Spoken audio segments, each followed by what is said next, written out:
साथियों नमस्कार, मैं रणधीर सिंह।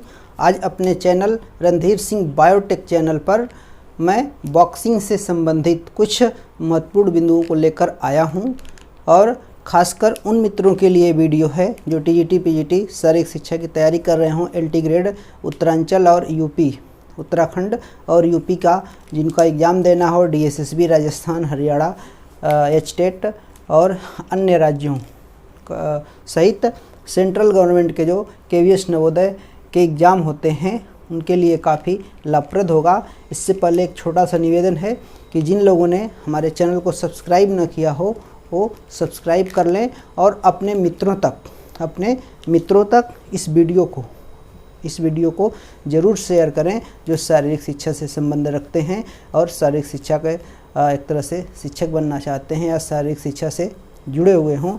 तो आइए देखते हैं बॉक्सिंग। तो बॉक्सिंग या मुक्केबाजी हिंदी नाम है, यानी ये ऐसा एक गेम है जिसमें मुक्के से या बॉक्स तरह से फाइटिंग होती है इससे, तो इसको बॉक्सिंग कहा जाता है या मुक्केबाजी कहा जाता है।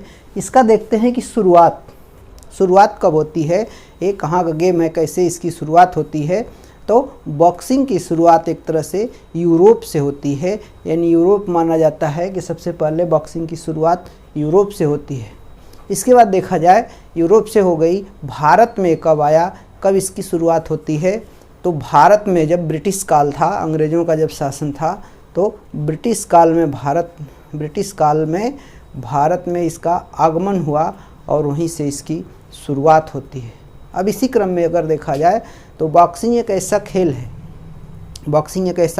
खेल है जिसमें काफ़ी बल और क्रूरता की आवश्यकता होती है। एक तरह से क्रूरता भरा खेल है, एक दूसरे पे पंच किया जाता है, इसको क्रूरता वाला खेल माना जाता है। दूसरा, बल होना चाहिए, फुर्तीला होना चाहिए, ताकतवर होना चाहिए और शरीर में पूरी क्षमता होनी चाहिए लड़ने की सामने वाले से। तो ये एक तरह से काफ़ी दृढ़ होना चाहिए, शारीरिक रूप से स्ट्रांग होना चाहिए, फिजिकली फिट और स्ट्रांग जो होगा वो एक अच्छा बॉक्सर होता है। तो इसमें और देखा जाए तो इसकी टीम देखा जाए तो पुरुषों की जो इनकी टीम थी, यानी मुक्केबाजी या बॉक्सिंग की टीम 1904 का जो सेंट लुइस ओलंपिक हुआ था, सेंट लुइस ओलंपिक जो हुआ था, इस ओलंपिक में सेंट लुइस ओलंपिक में पहली बार इसकी एक तरह से टीम गई थी और शामिल हुई। इसी क्रम में AIBA आईबा कहा जाता है, यानी ए मैच्योर इंटरनेशनल बॉक्सिंग एसोसिएशन की स्वीकृति के बाद आपकी ये टीम आपकी टीम 2012 लंदन ओलंपिक में ये महिलाओं की टीम शामिल हुई थी, यानी AIBA आईबा द्वारा ये इसकी परमिशन दी गई ओलंपिक में शामिल होने के लिए, एक तरह से टीम भेजा। तो 12 में लंदन ओलंपिक में शामिल हुआ और विश्व मुक्केबाजी संघ जो इसका है, कोई भी गेम होता है तो उसका फेडरेशन या संघ यूनियन बनाई जाती है। तो AIBA यानी ए मैच्योर इंटरनेशनल बॉक्सिंग एसोसिएशन, इसका संगठन या एक तरह से स्थापना होती है 1946 में। 1946 में इसकी इस्टेब्लिश हो रहा है, स्थापना होती है। इसे ही इंटरनेशनल बॉक्सिंग एसोसिएशन भी कहते हैं, जिसका मुख्यालय लैसाने स्विट्ज़रलैंड में है। तो अब आइए देखते हैं भारत में इसका कहाँ मुख्यालय है, कब बना और इसके चेयरमैन कब हैं। आइए देखते हैं कि भारतीय मुक्केबाजी संघ की स्थापना कब होती है। यानी भारत का जो संघ है यह 1949 में बनता है। 1949 में भारतीय मुक्केबाजी संघ की स्थापना होती है, या इसे ही IBF के नाम से जाना जाता है, यानी IBF के नाम से जाना जाता है, यानी इंडियन बॉक्सिंग फेडरेशन कहा जाता है। इसकी स्थापना नई दिल्ली में होती है, 1949 में होती है और ये इसके वर्तमान में, और इसका मुख्यालय देखा जाए तो नई दिल्ली में है और इसके वर्तमान के चेयरमैन जो हैं अजय सिंह हैं, यानी अजय सिंह इसके वर्तमान के चेयरमैन हैं, अध्यक्ष हैं। और इसका ये गेम है जो कि ये कहाँ पर होता है, इसके प्लेयर्स को क्या कहा जाता है, किस नाम से पुकारा जाता है, परीक्षा की दृष्टि से काफ़ी महत्वपूर्ण भी होता है। तो इसका जो प्लेयर्स होता है यानी बॉक्सिंग करने वाला जो होता है उसको एक निक नेम दिया जाता है। हालांकि जनरली लोग बॉक्सर कहते हैं, लेकिन बॉक्सिंग नहीं, खेल की टर्मिनोलॉजी में पुगिलिस्ट शब्द होता है। तो पुगिलिस्ट होते हैं, इनको पुगिलिस्ट यानी बॉक्सिंग करने वाले को पुगिलिस्ट टर्मिनोलॉजी दी जाती है, शब्दावली दी जाती है, यानी इनको एक निकनेम दिया गया है तो पुगिलिस्ट कहते हैं। परीक्षा की दृष्टि से काफ़ी इम्पोर्टेंस है। फिर रिंग जो होता है बॉक्सिंग जहाँ पर होती है वहाँ पर उस स्थान को कहा जाता है रिंग, रिंग कहा जाता है, परीक्षा की दृष्टि से काफ़ी इम्पोर्टेंट है। और ये जो रिंग होता है यानी एक स्टेज होता है एक तरह से, ये कितना ऊंचा होता है, तो ज़मीन की जो फर्श का जो तल होता है उस तल से 1 मीटर ऊंचा होता है या 100 सेंटीमीटर ऊंचा होता है। अब इस स्टेज पर ऐसे एक तरह से देखा जाए तो चारों किनारों पर पोल लगे होते हैं और उन पोल में ऐसे रस्सियों से घेरा डाला जाता है। इसमें 3 से लेकर 4 तक अगर देखा जाए तो इसमें ऐसे रस्से लगे होते हैं जो 5 सेंटीमीटर मोटे होते हैं। ऐसे ये पूरा घेरा होता है, 3 या 4 ऐसे रस्से लगे होते हैं। इधर भी ऐसे होंगे, यहाँ पे होगा ऐसे, ठीक है, ऐसे रस्से लगे होते हैं। ये इन रस्सों के बीच की दूरी देखा जाए तो स्टेज से ज़मीन से तो आपका 1 मीटर ऊंचा हो गया। उसके बाद पहले रस्सी की जो दूरी होगी, रस्सा जो बंधा होगा 40 सेंटीमीटर पे, दूसरा 70 सेंटीमीटर पे, तीसरा 100 सेंटीमीटर पे, चौथा 110 सेंटीमीटर पे। अर्थात ये आपका पहला रस्सा हो गया, यहाँ पे दिखा दे रहे हैं 40 सेंटीमीटर पे, दूसरा 70 सेंटीमीटर पे, तीसरा 100 सेंटीमीटर पर और चौथा 130 सेंटीमीटर पर है। इस तरह से ऊंचाई इसकी होती है। रस्से बंधे होते हैं, रस्से की मोटाई 5 सेंटीमीटर होती है। तो ये रस्से से घेरा बनाया जाता है, बंधा होता है। आइए अब देखते हैं, इसके अंदर चलते हैं। इसकी ऊंचाई हो गई 1 मीटर और ये रस्से हो गए।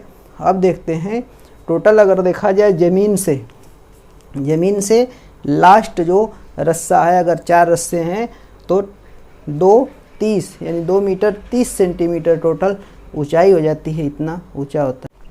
आइए देखते हैं ये हमने जो अभी बताया कि ये जो स्टेज है, स्टेज के अंदर की माप क्या होती है।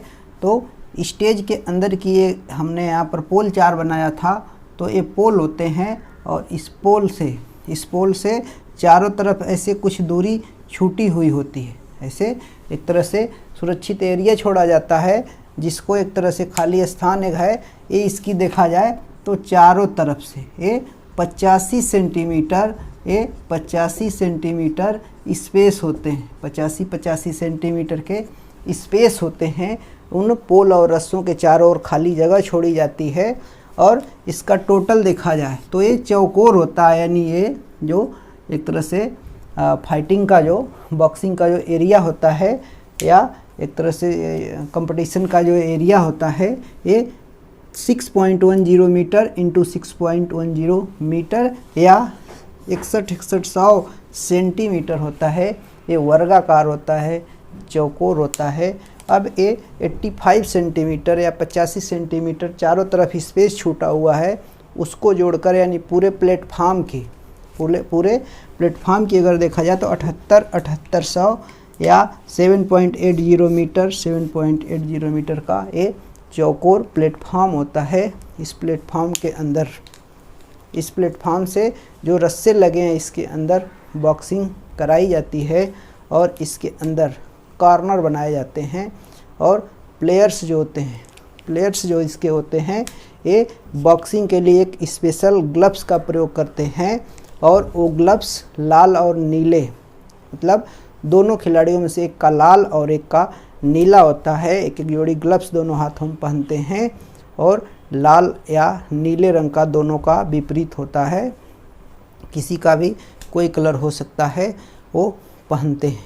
उसके बाद इनका भार देखा जाए तो लाइट वेट के लिए 10 अंश, महिलाओं के लिए 10 अंश, लेकिन एक तरह से देखा जाए विंटर वेट के लिए 12 अंश का ग्लव्स होता है।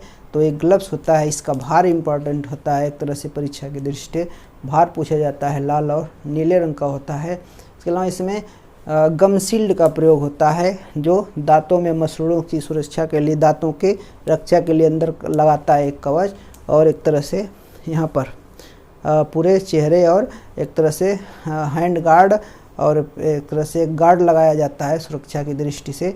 वो सब रक्षात्मक सामग्री का विधिवत प्रयोग किया जाता है, और रेफरी जो होता है विधिवत चेक करता है, उसके बाद इसको खेल को प्रारंभ करता है। तो आइए देखते हैं कि इस खेल की कैसे शुरुआत होती है। तो इसी क्रम में अगर देखा जाए तो जो रेफरी होता है, इसमें रेफरी होता है और 5 जज होते हैं। 5 जो जज होते हैं वो इनकी तरह से फाइटिंग को देखते हुए अंक प्रदान करते हैं। 10 अंक मैक्सिमम होता है, उसी 10 अंक में से 5 जज अंक प्रदान करते हैं। इसके पहले जो रेफरी होता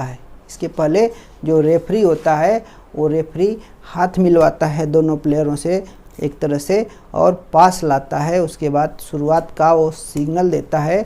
उसके पहले वो पूरे नियम को बताता है उनको कि ऐसे ऐसे करना है, फाइट में मतलब फाउल नहीं है, प्रतिबंध क्या करना है, जो भी होता है उनको थोड़ा बहुत सामान्य बातें बताता है। और एक सुपरवाइज़र होता है जो सारे पूरे गेम का वो तकनीकी जो भी तकनीकी नियम और वो सब कमियां और फाउल सब होते हैं उनका रिकॉर्ड रखता है, उन पे उनका मैनेजमेंट देखता है। और रेफरी जो होता है खेल शुरू कराता है और देखता है कि आईबा के नियमों का पालन खेल के दौरान हो रहा है कि नहीं, फाइटिंग के दौरान नियमों का पालन हो रहा है कि नहीं, इसका एक तरह से देख रेख रेफरी करता है। और जो जज होते हैं वो स्कोर प्रदान करते हैं कि पंच पर कैसा पंच कहाँ पे लग रहा है, उसके जो नियम और होते हैं उसके हिसाब से वो क्या करता है, अंक देता है। और इसमें क्या होता है, नियम देखा जाता है कि बॉक्सिंग का जो प्लेयर है वो नियमों का पालन कर रहा है कि नहीं। इसमें क्या होता है, कुछ चीज़ फाउल होता है, जैसे गर्दन पे मारना फाउल होता है, उल्टा पंच मारना या प्यूट पंच जिसको कहा जाता है ये फाउल होता है। किडनी पंच जो होता है, इसमें एक किडनी पे या गुर्दा यहाँ पर शरीर में होता है, गुर्दे पे मारना फाउल होता है। अगर खिलाड़ी आपके पंचों के या बॉक्सर के पुगलिस्ट के पंचों का वो झेल नहीं पा रहा है, सह नहीं पा रहा है, गिर जा रहा है, तो उस पर प्रहार करना फाउल होता है। कोहनी से मारना फाउल होता है, ये हथेलियों से मारना फाउल होता है। तो इन सब विशेष एक तरह से नियमों को देखा जाता है, रेफरी देखता है और फाउल करता है, उसके विपरीत उनको अंक दे दिया जाता है। तो इसमें क्या होता है कि 5 जज जो होते हैं ये तुरंत क्या करते हैं, स्कोर अपना नोट करते हैं। और जैसे ही, क्योंकि एक इसमें बाउट शब्द का प्रयोग किया जाता है। एक बाउट जो होता है वो एक मिनट, आइए देखते हैं कि जो बाउट होता है, इसमें बाउट शब्द का प्रयोग किया जाता है। यानी एक बाउट में 3 राउंड होते हैं, एक बाउट में 3 राउंड होते हैं। और ये तीनों राउंड जो होते हैं, तीनों राउंड 3-3 मिनट के होते हैं, अर्थात 3-3 मिनट के इसमें एक तरह से 3-3 मिनट के ये राउंड होते हैं। यानी एक बाउट में 3 राउंड होते हैं, ये तीनों राउंड 3-3 मिनट के होते हैं। कितने के होते हैं, 3-3 मिनट के होते हैं। और ये 1 मिनट है, यानी बीच में 1-1 मिनट का रेस्ट होता है, बीच बीच में 1-1 मिनट का अंतराल होता है। यानी एक बाउट 3 मिनट का होता है। इसी बाउट के अंतर्गत देखा जाता है कि नियमों का पालन कर रहा है कि नहीं। उसके अलावा जो जज होते हैं 10 पॉइंट स्कोरिंग सिस्टम, इसमें होता है 10 पॉइंट स्कोरिंग सिस्टम इसमें लगता है। यानी 10 पॉइंट स्कोरिंग सिस्टम होता है। 10 पॉइंट से ये जज जो होते हैं क्या करते हैं, मार्क देते हैं, अंक देते हैं। तो इनके पंचों के हिसाब से कैसा पंच पड़ रहा है, किस तरह से है, तो देते हैं। दूसरा, ये जैसे ही खेल का टाइम समाप्त होता है तो ये 15 सेकंड के अंदर तुरंत जाते हैं कंप्यूटर पे, इनके जो अंक होते हैं तुरंत फीड कराया जाता है, साइन होती है। साइन के बाद इनकी घोषणा की जाती है कि किसने कितना पंच मारा, कितना अंक प्राप्त किया। अब उसके दौरान देखा जाता है कि कोई खिलाड़ी तगड़ा प्रहार किया और सामने वाला विरोधी खिलाड़ी जो अपोनेंट है उसका, उनके मुक्कों को या पंच को नहीं सह पा रहा है, गिर जा रहा है तो मारना फाउल हो जाता है। दूसरा, अगर बेहोश हो जाता है या वो उठ पाने की, पुनः लड़ने की वो नहीं रखता है, तो जो रेफरी होता है, रेफरी जो होता है 8 तक गिनता है, 1 से लेकर 8 तक काउंटिंग करता है। अगर उतने समय में अगर उठकर पुनः लड़ता है तो उसको नॉकआउट कहा जाता है। अगर उठ पाने में असफल रहता है, लड़ाई में बॉक्सिंग के लिए असफल रहता है, तो उसको टेक्निकल नॉकआउट दे दिया जाता है और सामने वाले को विजेता घोषित कर दिया जाता है। इसमें क्या होता है कि बेहोश होने पर या न उठ पाने की कंडीशन में बॉक्सर उस पर अटैक नहीं कर सकता है, पैर से, हाथ से, कोहनी से मारना उस पर फाउल होता है। दूसरा जो होता है रस्सा पकड़कर खड़ा होना फाउल होता है। उस कंडीशन में एक कोने में जो बॉक्सर उस समय अटैक करा है वो खड़ा होकर इंतज़ार करेगा 1 से 8 तक गिनने तक को लेकर। जैसे वो खड़ा होगा तो अटैक कर सकता है, लेकिन जब ज़मीन पे होगा तो अटैक नहीं करेगा। अब इसमें होता है कि गेम बराबर हो गया, हालांकि कभी देखा जाए कि अंक बराबर रहे तो इसमें क्या किया जाता है, दोबारा फाइट नहीं कराई जाती है। इसमें ये देखा जाता है कि किसने खेल के दौरान, अगर अंक बराबर हो गया तो किसने खेल के दौरान अच्छा अटैक किया है, किसने अच्छा पंच लगाया है, या दूसरा सुरक्षात्मक या रक्षात्मक उसका डिफेंस अच्छा रहा है, उस आधार पर। तीसरा, स्किल किसकी, मतलब खेल का प्रदर्शन किसका अच्छा रहा है, शैली किसकी अच्छी रही है, स्टाइल किसकी अच्छी रही है। स्टाइल, डिफेंस और अटैक के आधार पे तीनों में से कोई एक चीज़ देखा जाता है, जिसका अच्छा होता है उसको विजेता घोषित कर दिया जाता है। तो ये बॉक्सिंग का अगर देखा जाए तो मेन मेजरमेंट और इसका नियम मैंने बताया। अब देखते हैं इससे संबंधित कुछ खिलाड़ी जो राजीव गांधी अर्जुन पुरस्कार वगैरह जीत चुके हैं। इसी क्रम में थोड़ा सा देख लेते हैं जो हार जीत होती है इनका क्या अंकों का एक तरह से पॉइंट होता है, जो डिसीजन होता है, निर्णय होता है, उसमें कैसे इनका होता है। तो 10 वर्सेज 9 पॉइंट जब होता है, यानी 9 पॉइंट बनाया है किसी ने और एक ने 10 पॉइंट बनाया है, तो इसको कहा जाता है 10 वर्सेज 9 क्लोज टाइप का इसमें एक दिया जाता है।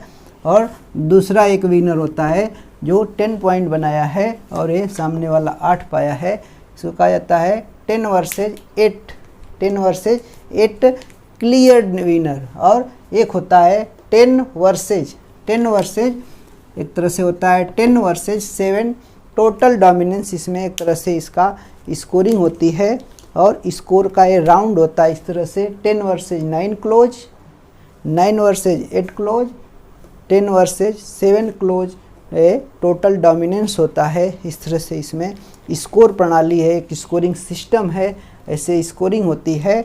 और इसमें देखा जाए कुछ ऐसे खिलाड़ियों का नाम जो एक तरह से राजीव गांधी खेल रत्न से सम्मानित किए जा चुके हैं। तो इसमें ये 2 लोगों का नाम आता है जिनको संयुक्त विजेता घोषित किया गया था।